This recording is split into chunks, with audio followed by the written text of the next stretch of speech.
Hello once again, everybody. Alex here, welcoming you to the very last presentation in the Rise Uprooted Global Wellness Symposium. This is the closing presentation on Friday afternoon. So whether you're here live, thanks to everybody who's here live, or you are watching this in the play, I just want to say thank you so much for being here, for investing your time in this event, for trusting in me, and all of these experts that I've brought to you this week. Thank you, and kudos to you as well. Congratulations for investing in yourself, for giving yourself the gift of this time and this wisdom. I feel like, you know, honestly, some of you may have this experience. If you're my age or older, the older I get, the more I realize how little I actually know. You know that experience? And the more I really appreciate the wisdom of others, frankly, and the opportunity to learn from other people and to see things and learn things from a different perspective. So this is really kind of honestly what has given rise to the Rise Uprooted Symposium is just my desire to learn from others, and then as I learn, to kind of take that and pass it along to all of you so that we can all kind of be elevated and rise up as we learn together and explore our own innate connection to natural wisdom. So a couple of bits of housekeeping here. I do want to remind you that you have access to the day 4 interviews for one more day, and you have access to the day 5 interviews until Sunday morning Eastern time. If anybody wants to check out that all access pass, I did drop it into the chat just now, so you don't have to go look in your email if you decide, I just haven't had time to watch but 2 of these, and there are so many good people. That is still available to you, and you can grab that if that is something that you want. All right, so I am imagining that at this point, if you have been able to watch some of these interviews or listen to some of these folks over the course of the week, you are feeling, thank you so much, Suzanne. Suzanne says so much incredible learning. I really appreciate that. And she said, I can't wait to watch them all. And that's wonderful. There are some really great people. If you have had a chance to watch them, I imagine that at this point in the week, you're feeling pumped, you're feeling inspired, you're feeling energized, and you're feeling more excited. And I really, really hope more connected to the natural world as well, connected to your own true nature and to the nature around you. And I know that when an event like this happens, and from having taken part in these kinds of things, and also having conducted this one now twice, that it has a way of kind of catalyzing the things that you've been thinking about and the things that you've been saying, I need to do more of that. I want to get out in nature more. I want to learn to connect more deeply with the earth. I want to simplify my life and streamline and live a more earth-centric life, and blah, blah, blah, right? We have great intentions. You have a week like this, you're feeling pumped about it. And then you know what? By Sunday, maybe Monday, life kicks in, life goes on, and a lot of times those intentions and those feelings of excitement can kind of wane.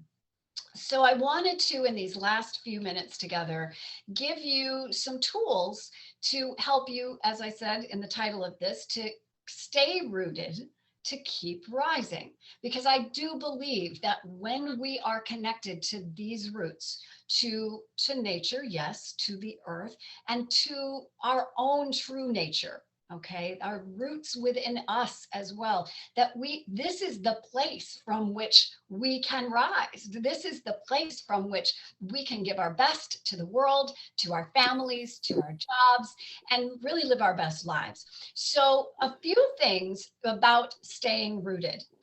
I don't know, how many, welcome, Carla, thanks for being here. Don't know exactly who you watched this week or what resonated for you.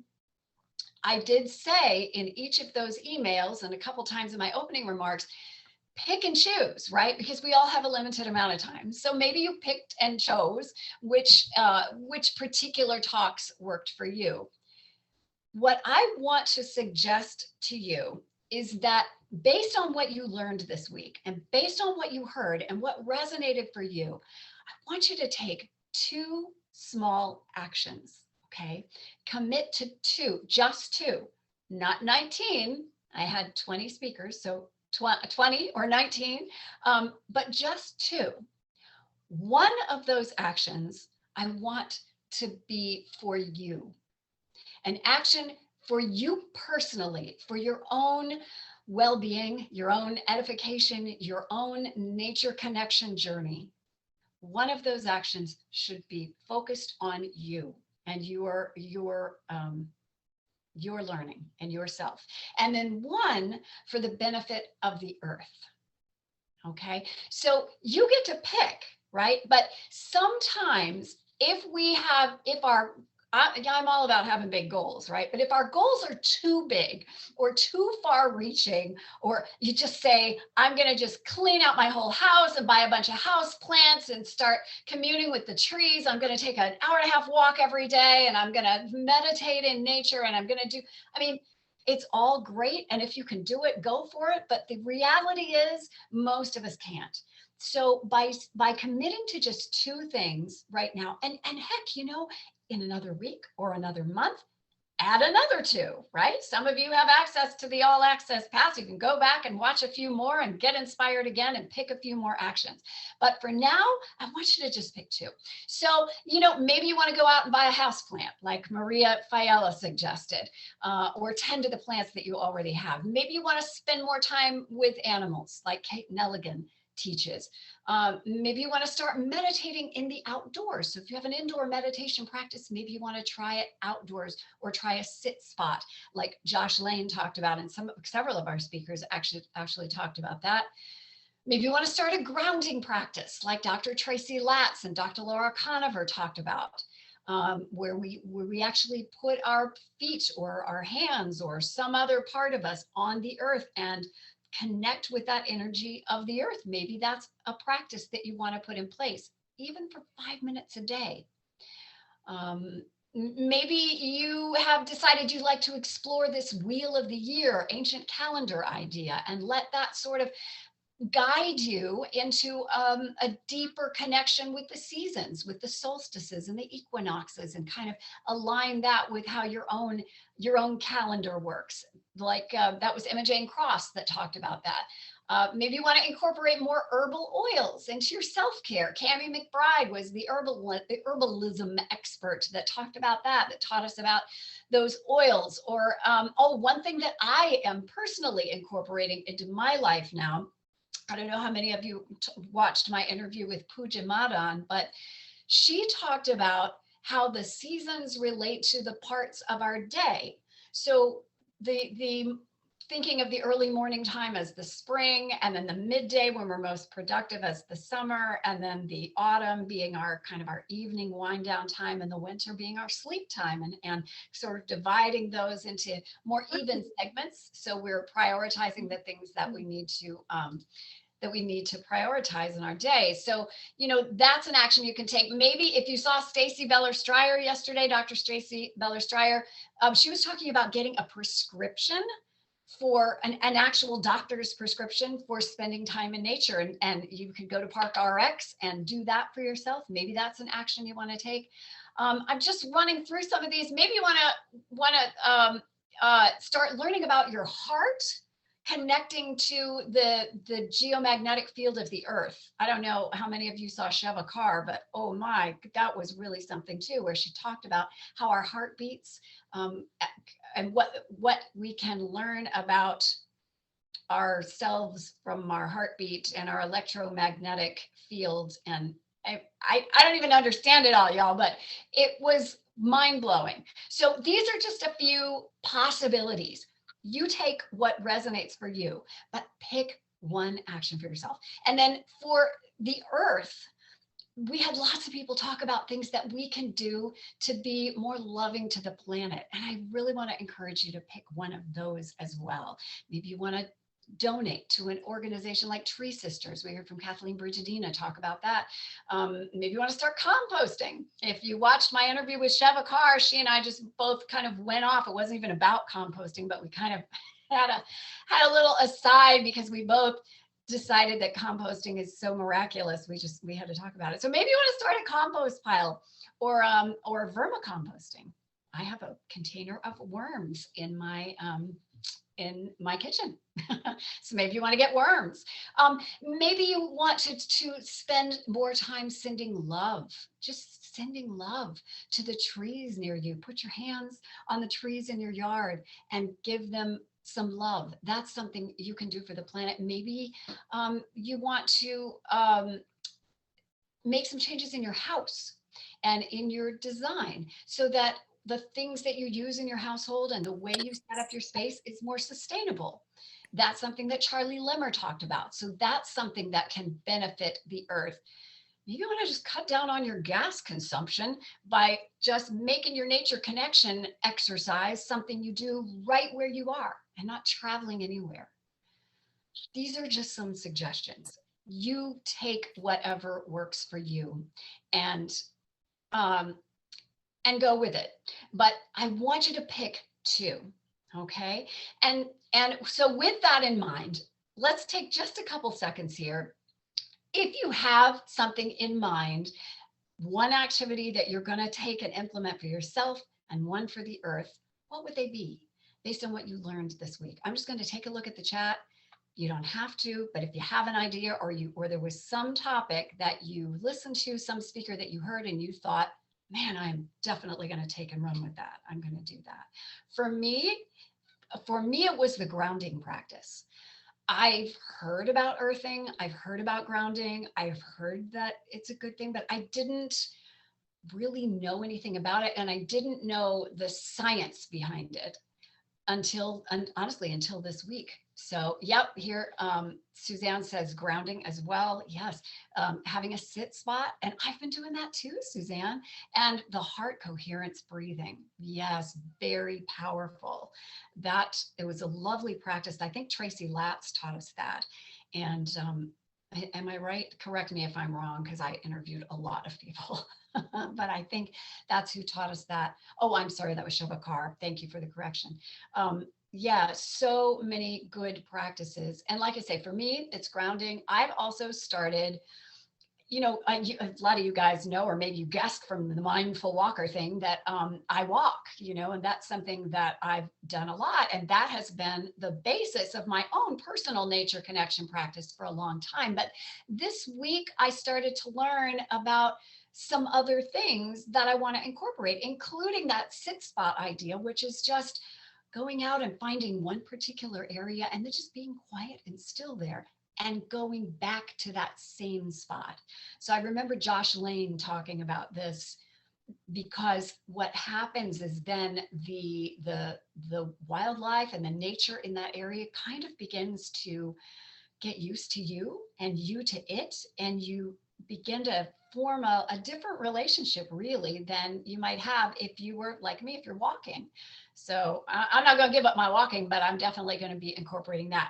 So anybody got any other ideas? One more second here. Anything you're going to do for yourself or for the earth? You can consider it your accountability by dropping it into the chat here and committing to yourself. So let's see. I had that, having the sit spot, was able to, oh yes, oh my goodness. Suzanne says that when she was practicing the sit spot idea, well, y'all can read the chat, can't you? Why am I doing that? I'm sorry, you guys. I told you I am not a pro at Zoom. I'm sorry, I don't have to read you the chat. But anyway, she says that she was able to photograph a chickadee. That is very cool. Thank you for sharing it. I'm sharing it with us. Thank you. Thank you. You too, Mona. Thank you for being here. All right. So a couple more things here. So that's what you're going to do, right? You're going to take and you're going to run with two things that you learned this week and really commit to those two things, one for yourself, one for the earth. Now, I've got another idea for you. And if you've been moved by things that you've learned this week, if you are feeling the need to recommit yourself to your own nature connection practice, I really want to invite you to a masterclass that I'm running next week. It's a free thing. It'll be about an hour long, and it's next Wednesday at 1 p.m. Eastern. I'm going to drop the webinar registration into the chat there, and you can read a little bit more about it on this page. I've emailed you about it, but I'm not going to hit you over the head with it. If it's something that you're interested in, please do come, because what I'm going to do during that masterclass is tell you about some ways that you can carry this knowledge into your daily life and use it in a really practical way going forward. Because I do recognize that some ways of connecting are more practical for us on a daily basis, to integrate into our daily lives than others. I have personally come up with a practice that works really well for me, even as a really busy person, and has for more than a decade now. So I'd love to share with you a little bit about how that's working for me and give you some ideas about some practical ways that you might be able to work it into your own life as well, and carry this learning further, carry this wisdom, carry this knowledge with you, instead of just kind of letting what you've learned kind of just soak in and drift out, drift out the ends. I want to give you some ways to continue to carry it with you. And also during that event, which again is next Wednesday, I'm going to tell you how you can get all access passes to the future Rise Up Rooted symposiums for free. So you want to be sure to show up for that if that is something that you are interested in. Okay, and finally, before we go today, I want to just take a moment and set an intention with you, okay? I want to take just 5 more minutes here and connect to our hearts and set an intention for ourselves, our nature connection practices going forward as we move forward. Sometimes the most important commitment is just the one that you make to yourself, right? That you make in the privacy of your space, wherever you are, in your own heart. So I'm gonna just quickly guide you through that. Welcome, Sylvia. Thank you for being here. And what I want you to do is just take and put your hands on your heart. I'm not going to make you say a pledge or anything. I just want you to silently do this for yourself. I'm going to just talk you through some intention setting here. But with our hands on our heart, if you watch Shavakar, you know how critical our hearts are to our entire emotional experience of life. It's not just our head, it's our heart as well. So let's take a couple of deep breaths and breathe into that heart space.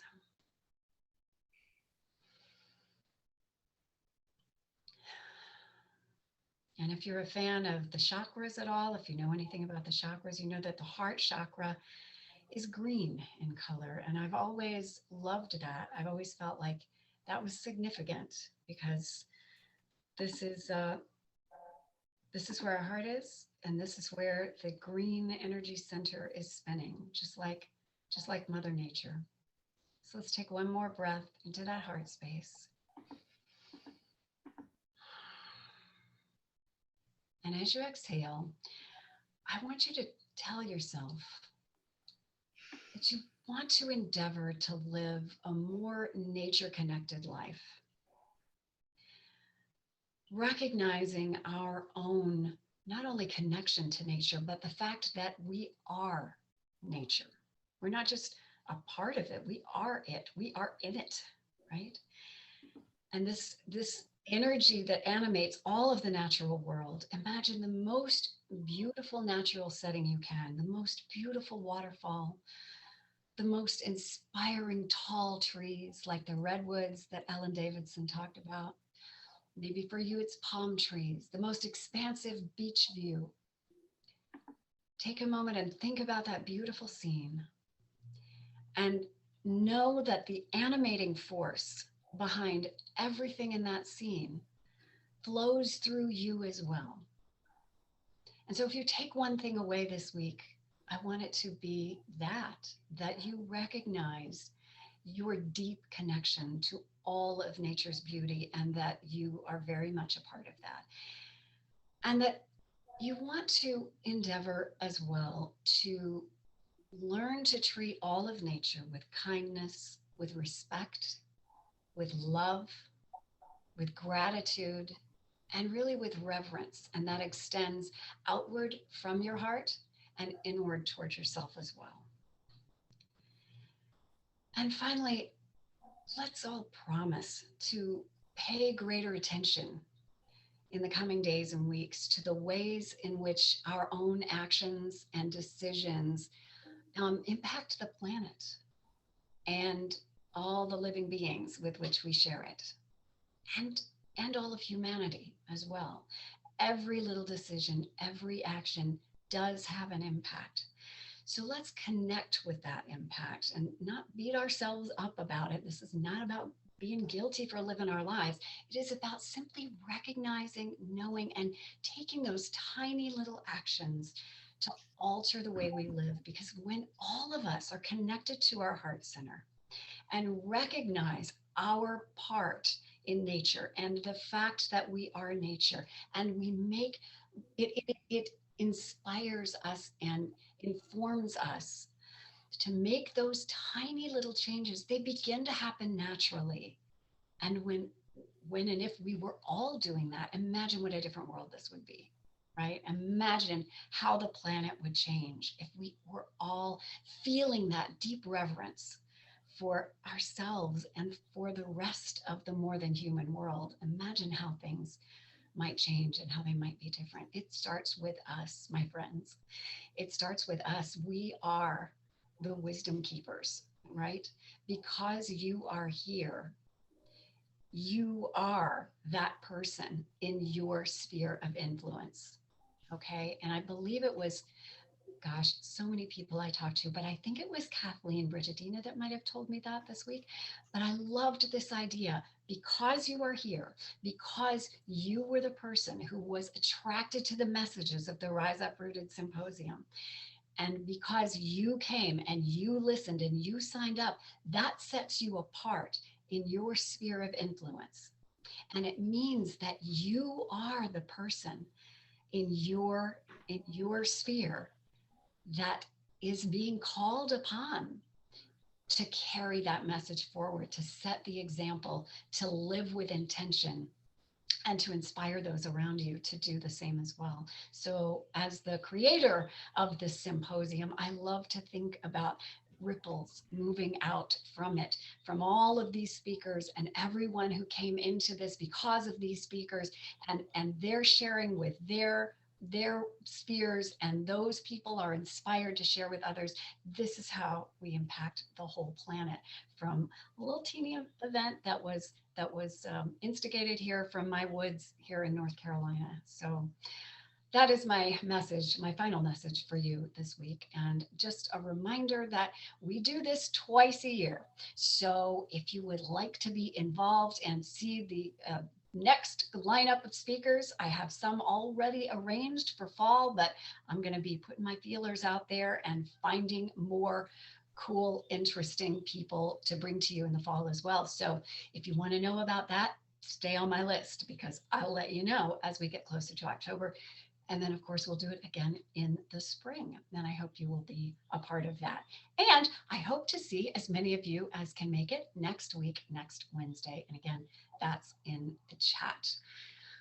All right, I'm going to check the chat one more time because I cannot talk and read at the same time. So give me 1 second. Thank you, Ian, for being here. I really appreciate it. Oh, wonderful. Thank you. Ian was one of the speakers, my good friend, and a wonderful inspiration to me, and has been a great guide for me, certified me in natural mindfulness, and is a continuing teacher for me. So I really appreciate it. Means a lot that you are here, Ian. Thank you so much. And yes, you are so welcome, Suzanne. Thank you. Thank you for being a speaker. Thank you to everybody who came today and showed up live. That means a ton to me, you guys, because if any of you, I know some of you have done these kinds of things before, and gosh, it's so much nicer to speak to real living human beings than just to be speaking to the ether here on Zoom. So I am going to stop the recording. Thanks everybody who's watching this on replay, and I'll see you next week.